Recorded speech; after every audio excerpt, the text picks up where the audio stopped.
Well, we certainly know who's having a nightmare this Halloween. The royal family, with the much-anticipated release. I know I love a low moan whenever we mention the royal family. Do you? You won't be hearing many of that.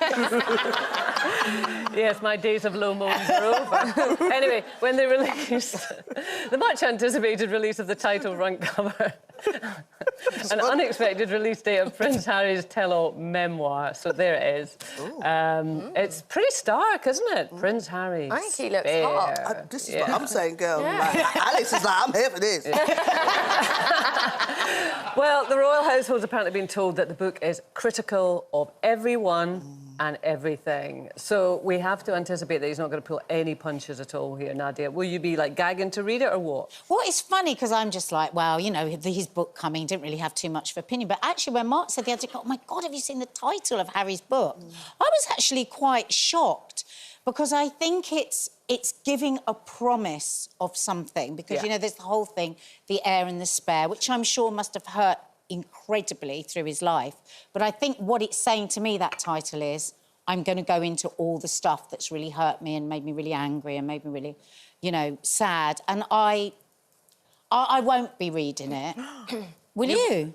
Do you know what? I just think to myself, look, as much as we might, you know, look at it and criticise and worry about how much it's putting out there, we're all here for the gossip. That's why we know the book is out, OK? And I think, you know, if he's speaking, you know, what has happened to him, you know, how can we really say, like... Oh, I'll read excerpts in newspapers. I don't think I'd buy it and read the whole thing. I'd probably read it, because I want to hear the juice. But, you know, it's his experience. It's his experience, so what can we... And I don't know why he's feeling like the spare, though, because I think, like, I didn't know the connotation of being a spare and the heir. I didn't know that. So when I read it, I was like, I do feel like, as an outsider looking in, he did almost...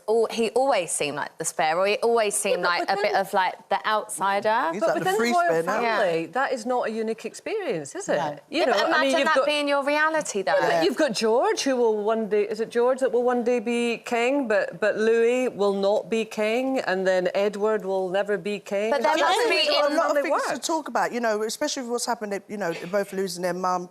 But I think with Harry, the issue with him losing his mum and the fear of that, he has that fear as well with regards to his wife. So I think there's But don't you think that it's better to be quieter? You know, to keep talking about, I think, alerts more. But I understand that fear and I feel for him. I like Harry. Yeah. But I just think this book isn't the answer to anything. And actually, I feel really sorry for him. And I feel really, really sorry for William, because we don't know much about the other relationships, but we've seen it over the years. They had a very close brotherly relationship. They both And lost their mum. I suspect, in the dead of night, often Harry lies there and thinks, what am I actually doing? See, and I felt that very keenly watching the funeral when he was with his cousins, and it's like, you won't be able to rewind that back. It's going to I mean, I totally agree with you, because, I mean, I don't worry what this will do to the royal family, because the royal family has survived through goodness knows how many scandals, kind of worse with this.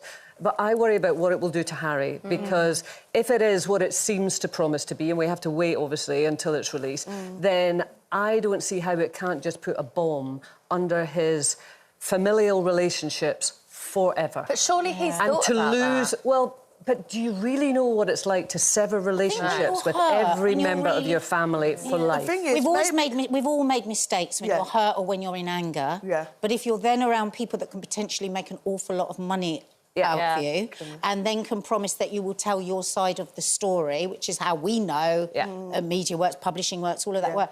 And I wonder how many times he thought, I wish I could just wheel it back, and it's too late. Maybe he feels like he has nothing else to lose. Maybe he feels like this is the only way he can... He's already lost them. To him, his family is his wife and his children. Maybe he feels he hasn't had a space to speak what is his truth. But do you think you can go from really loving your brother to not loving your brother at all? I think he loves his brother. How are you going to heal that?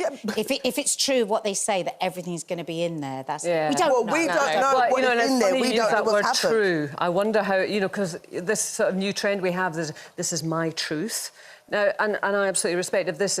But I don't think we should use the word truth. This is his experience, this is the way he feels. But if that's his truth, we can't say how he felt in that moment. I just don't like that use of the word now. truth. Yeah. I don't. I think that because just because you say this is my truth doesn't mean it's the truth. But yeah. And it's better to say my experience. But but the thing is, it's their truth. And I keep saying we cannot tell people how they feel. Yeah. We can't see how something has made them feel in that moment. But don't you think when somebody says this is my truth, it closes down an opportunity for any more dialogue? For me, it feels like quite an aggressive thing. When people say to me, well, it's my truth, it's like, if somebody said to me, it's my experience, then you're more open to listening and talking about it. Yeah, but it also makes someone stand in what they have experienced and stops others from saying, I don't think that's what you felt. We're actually never going to agree on that, are we? No, well, I agree to no, but it's true, we won't. Yeah. Well, listen... It's my truth, OK?